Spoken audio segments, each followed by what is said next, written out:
It's me, Tyler, and I want to talk about how times have changed. What do I mean? Well, it has to do with, markets. They're just about everywhere now, and are basically an essential social enterprise.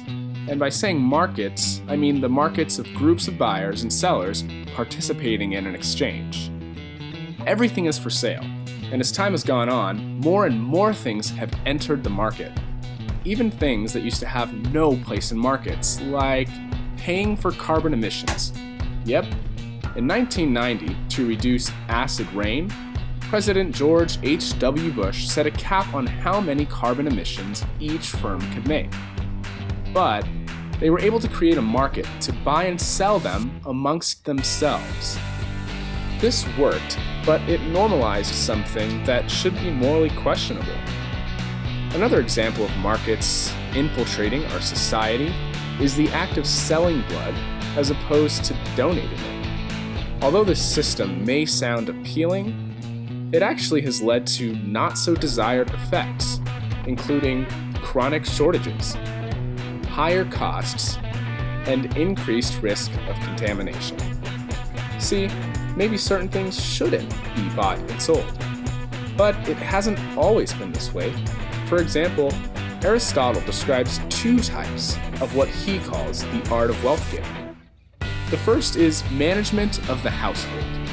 This includes buying only the things that are absolutely needed for one's life, like food and clothing, and nothing more.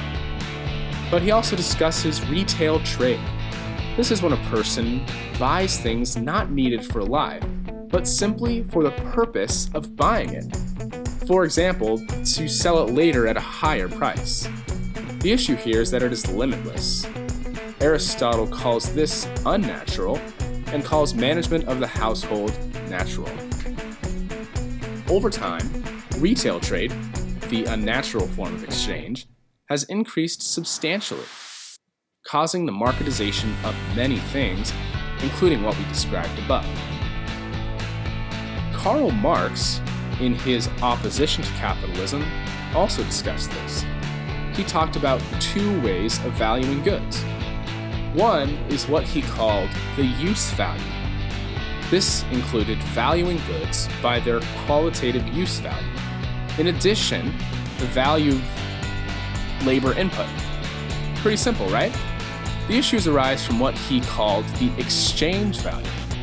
This value is more quantitative and consists of just dollar terms with no qualitative value base. What this means is that there are no limits for this valuation technique, meaning that individuals will charge as high as they want and will reduce costs to as low as they can in order to boost profits. This, however, would lead to what Marx called the divide of the classes. This means that those who are able to would greatly benefit from charging more for their goods. However, it also means that those in lower classes would suffer. Since the products they worked to create were no longer valued by their input, the individuals controlling the production would eventually lower wages, mechanize the production process, and even eventually get rid of human labor altogether. Again, as time has gone on, the exchange value has conquered, leading to more and more goods being sold and an intense divide of the classes, just as Marx predicted.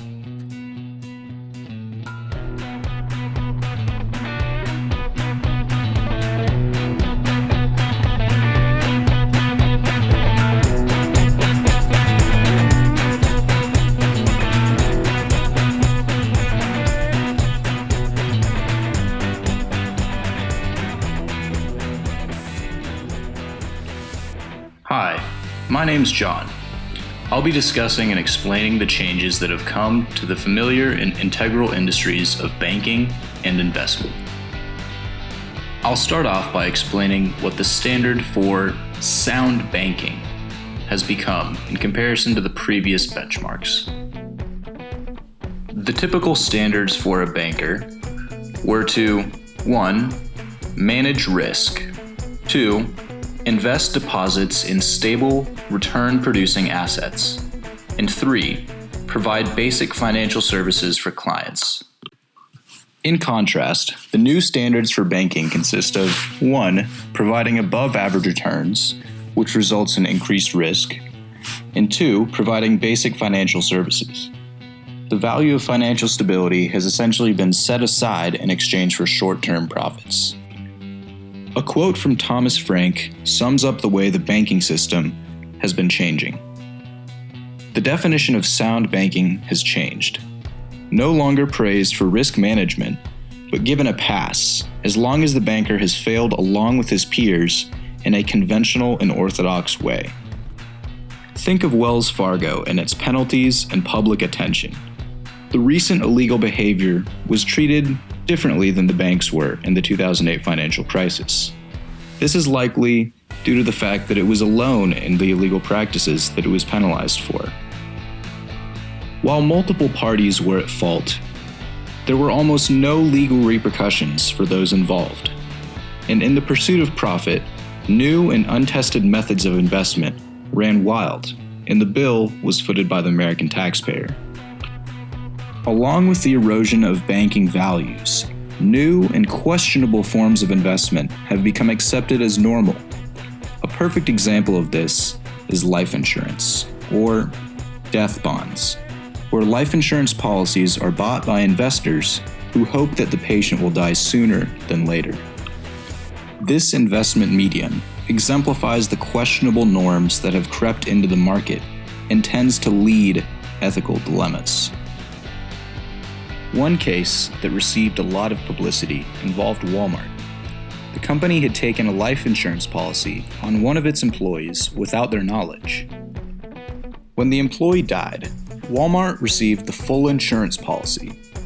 None of it went to the family, and the family was not notified.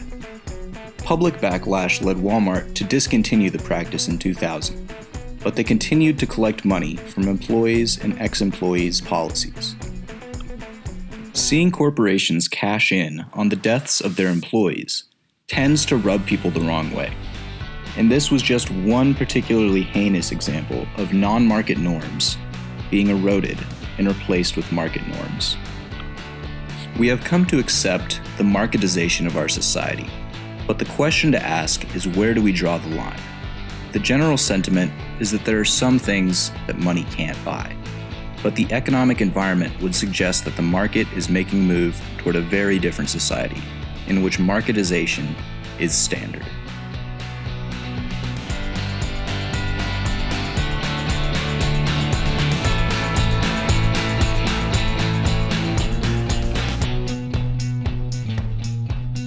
Hi, it's me, Abby. I'm going to teach you about how America's economy has developed into supercapitalism. What is supercapitalism? Well, supercapitalism is the shift of an uneven balance between capitalism and democracy. So over the years, corporations have continued to become more competitive, expand globally, but also seeking to keep their prices low for consumers while striving for high profit for themselves. With progressive advances in technology, communication, and transportation, corporations have been able to become more competitive within the market, giving them a powerful role in our society. Corporations have a substantial role in our society, especially when it comes to politics. By giving money to politicians, it has allowed them to have a dominant voice on their desirable outcome for an electoral campaign. For example, in 2017 presidential campaign, President Donald Trump received $185 million from 10 CEOs of the largest named corporations in America. The largest donor was Sheldon Adelson, owner of countless casinos in Las Vegas, Nevada, giving Trump a total of $47 million. Corporations' political outcomes tend to be selfish because they give money to politicians and hope to gain advantages over their competition. Because corporations have a large say in our political outcome, citizens' voices have been overshadowed. Not only citizen voices are not being heard, but our society has allowed corporations to be looked at as people, meaning they have the same legal rights. But this is not the case. Corporations are not people, therefore they do not have similar legal rights. Although this might upset you, you cannot blame corporations for having corporate greed. So, if you want to change our economy, it is your responsibility, as a citizen, to push towards a reform in our democratic process. A reform is in the hands of American citizens, and not corporations. Though this will not be easy, a push towards a change will be rooted by citizens wanting a clear separation between politics and businesses. So what is America's economy? Supercapitalism or communism?